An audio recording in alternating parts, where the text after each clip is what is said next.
Every condition in your life right now, every single one, traces back to something you once held in your mind long enough for it to take root. The relationship that ended, the opportunity that appeared, the financial pressure that won't let up. Each of these grew from a seed you planted, whether you remember planting it or not. By the time this is over, you'll understand exactly how your mental states become your physical circumstances, and why that knowledge is the most liberating thing you'll ever carry.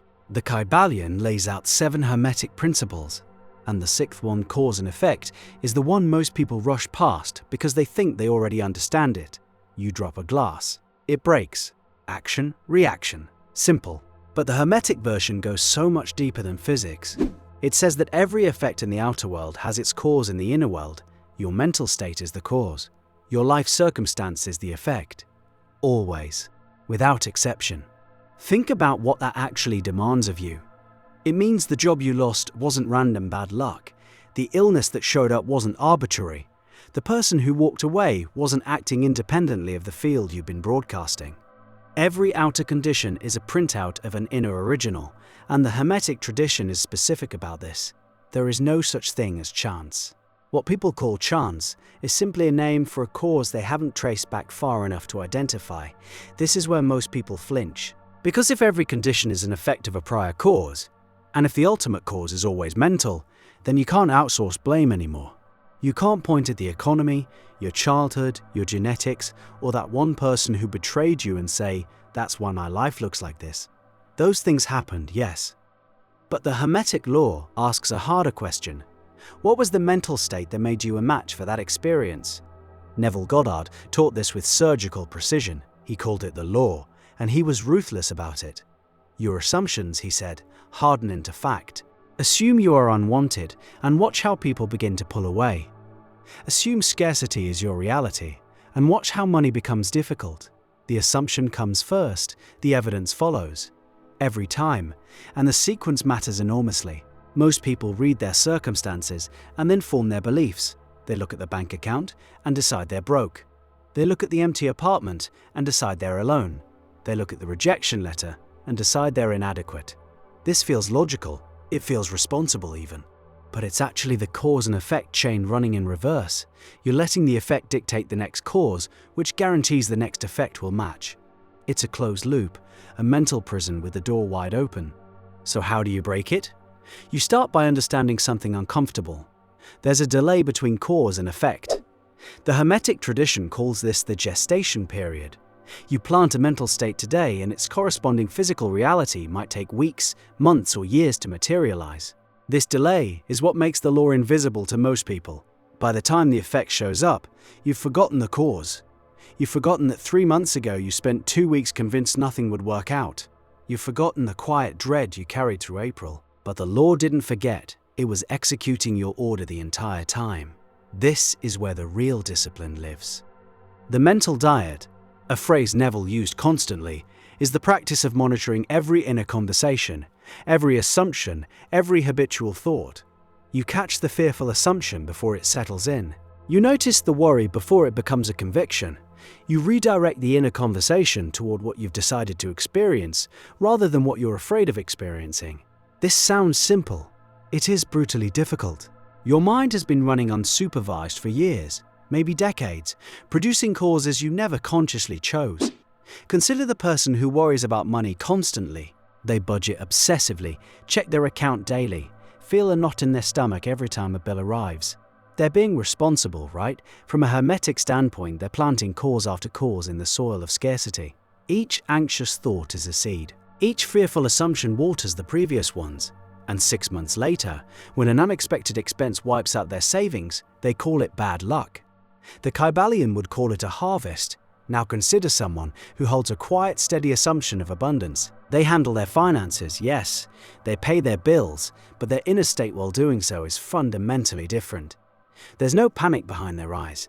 Their inner conversation sounds like someone who expects things to work out, because they've decided that's the reality they're occupying.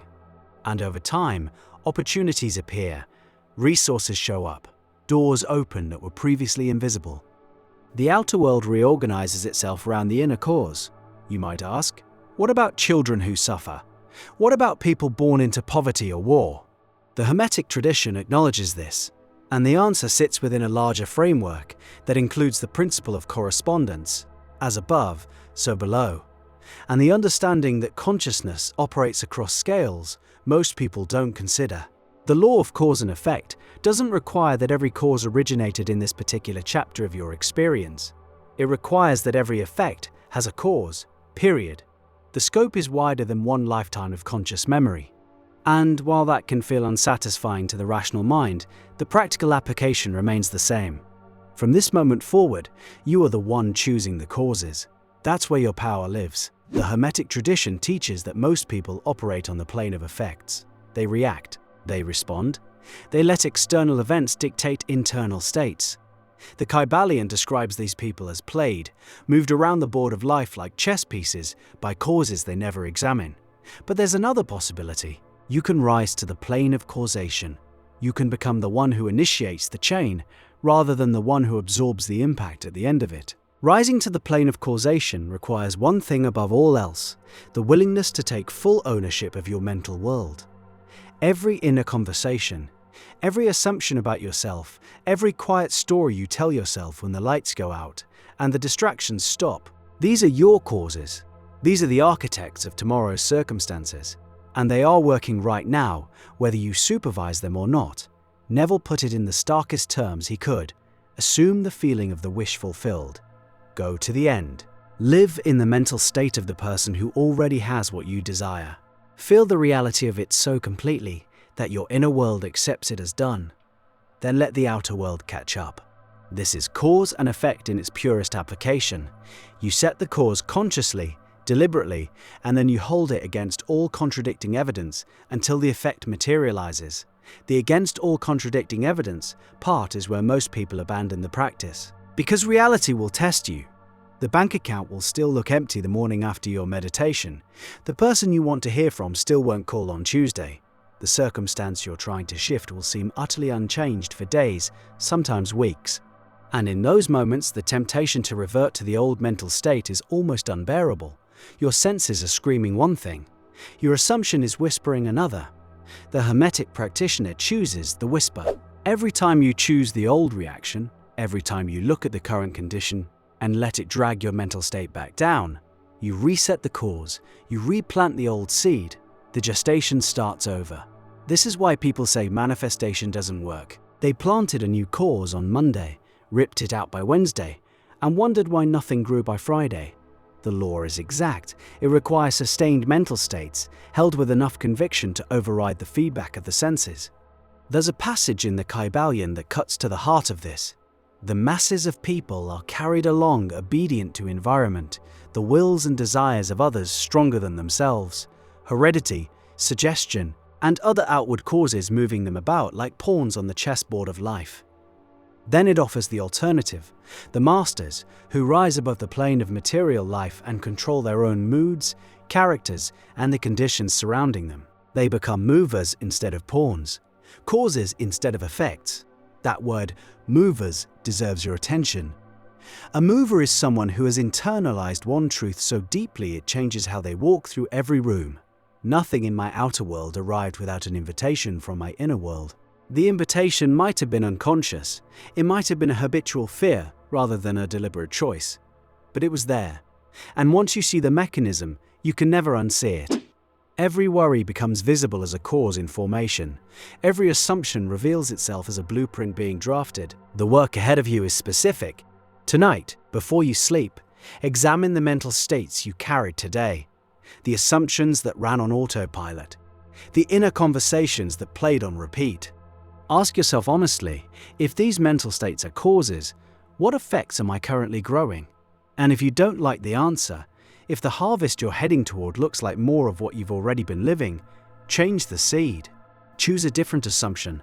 Hold it with everything you have. Refuse to let the current evidence talk you out of the future you've selected. The Hermetic law of cause and effect has been operating in your life since before you knew it existed. Every condition you see around you is proof it works. The only question left is whether you'll keep planting causes by accident or start planting them on purpose.